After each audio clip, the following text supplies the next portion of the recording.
There are certain months that don't simply pass through the calendar. They carve themselves into the hearts of billions, year after year, generation after generation. As the crescent moon gently rises in the sky, casting its silver glow over deserts and cities alike, a sacred call echoes softly across continents. Ramadan has returned. It is not merely a month marked by abstinence from food or drink. It is a month that calls upon every soul to pause, to cleanse, to burn away greed, anger, and indulgence, and to illuminate patience, empathy, and self-control. But how did this month come to hold such power? What story lies behind this flame that has endured for over 1,000 years? Tonight, let us embark on a journey across time through windswept deserts, bustling markets, quiet caves, and the hearts of believers to rediscover the meaning behind Ramadan. Long before Islam was born, the Arabian Peninsula was a land of extremes. Harsh deserts stretched endlessly. Tribes worshipped multiple gods, each seeking protection in their own totems. Trade routes made Mecca a busy city, but also a place of greed, division, and social injustice. In this world of chaos, there lived a man named Muhammad. Orphaned at a young age, he grew up known for his honesty and compassion. He earned the nickname Al-Amin, the trustworthy. But even amidst bustling Mecca, Muhammad often felt restless. The injustices, the idol worship, the divide between the rich and poor, all of it weighed heavily on him. So he began retreating into the mountains surrounding Mecca to a small solitary cave called Hira. It was there, from the noise of the city under the endless night sky, that he sought answers, meditated, reflected, and then, one night, everything changed. It was in the month of Ramadan, a night like any other, except it wasn't. In the darkness of Hira cave, a brilliant light appeared. The angel Gabriel descended, delivering a message that would forever change the course of history. Read. But Muhammad, a man unlettered, replied, "I cannot read." 3 times, Jibril repeated, until finally the words of the Quran were revealed. Read in the name of your Lord who created man from a clinging substance. Read, and your Lord is the most generous. That night, known as Lailatul Qadr, the night of power, is believed by Muslims to be more blessed than 1,000 months combined. A night where the heavens open, where prayers rise freely, where destinies shift. Ramadan was later designated to honor this night, the first spark of divine revelation. But have you ever wondered why Ramadan moves across the calendar, falling in different seasons every year? The reason lies in how Muslims measure time. Instead of the solar Gregorian calendar, Islam follows the Hijri calendar based on the cycles of the moon. A lunar year has 354 days, shorter than a solar year by roughly 11 days. Thus, Ramadan shifts gradually. Some years it falls in sweltering summers, other years amidst biting winters. Across decades, it traverses all seasons, a reminder that faith adapts to the rhythm of nature, not the other way around. Determining its start is both science and tradition. Many Muslims still rely on physically sighting the new crescent moon after the month of Shaban. Some countries use astronomical calculations, while others wait for the visual confirmation.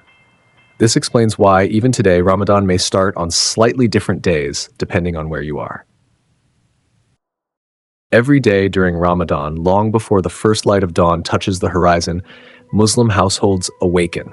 The air is quiet, still heavy with the night, but inside kitchens and homes there is soft movement. This is the time for suhoor, the pre-dawn meal. It's not about feasting. Often, a few dates, some bread, maybe a glass of water or milk. Simple, yet intentional. A preparation not just for the physical fast ahead, but for the spiritual one. Then, as the call to Fajr prayer echoes, the fast begins. From dawn until sunset, nothing passes the lips. No food, no water, not even a sip. But here's the secret. The abstinence is only the surface. The true fast lies deeper. It is the act of restraining the tongue from harsh words, the heart from envy, the mind from wandering into anger or arrogance. It's a daily exercise in self-discipline, a conscious effort to tame the ego, to shift focus away from oneself and toward others. And as the sun sinks below the horizon, a new call to prayer rings out, Maghrib. The fast is broken with a few dates and water, following the example of Prophet Muhammad. This meal is called iftar, but it is more than just replenishing the body. It is a moment of gratitude, to acknowledge the privilege of having food while millions around the world still endure hunger. And what about those unable to fast? Islam, with its inherent compassion, makes clear exceptions: the elderly, the sick, pregnant women, travelers, young children. But even then, they are encouraged to give back, perhaps by feeding the needy, ensuring that no one is left out of the blessings. As darkness falls, Ramadan's spiritual rhythm doesn't end. Mosques fill with people lining up shoulder to shoulder, hearts aligned. They come together for Taraweeh, special nightly prayers unique to Ramadan. Long recitations of the Quran reverberate through the halls. Verse after verse, night after night, the entire Quran is read aloud over the course of the month. But it's in the final 10 nights when hearts quicken. Everyone is searching. For what?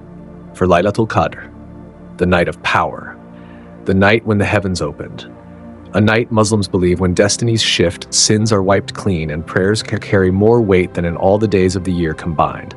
Yet no one knows the exact night. Is it the 21st, the 25th, the 27th?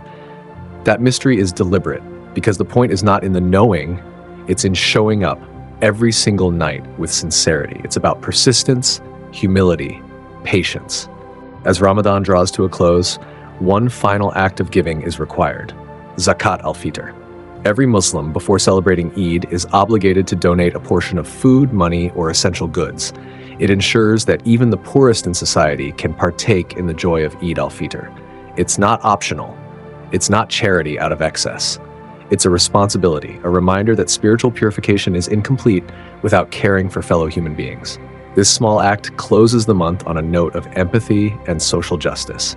Ramadan's essence stretches far beyond the deserts of Arabia today.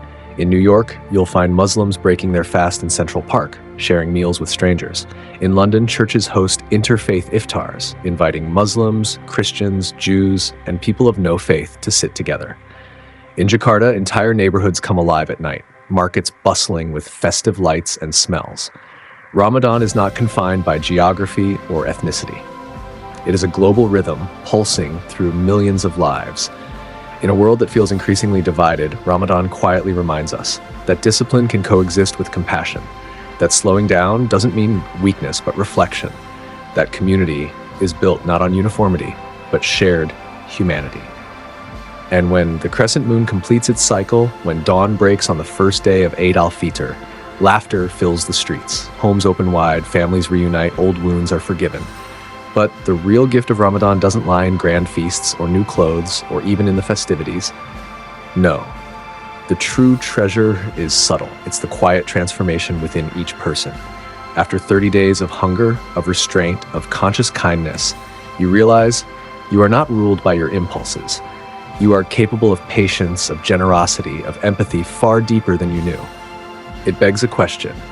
What if the whole world paused for just 30 days? If we all silenced the noise, humbled our egos, and looked inward, would our hearts not shine brighter? Would the world not feel lighter? Perhaps the answer lies somewhere between the rising and setting of the Ramadan sun, waiting to be discovered.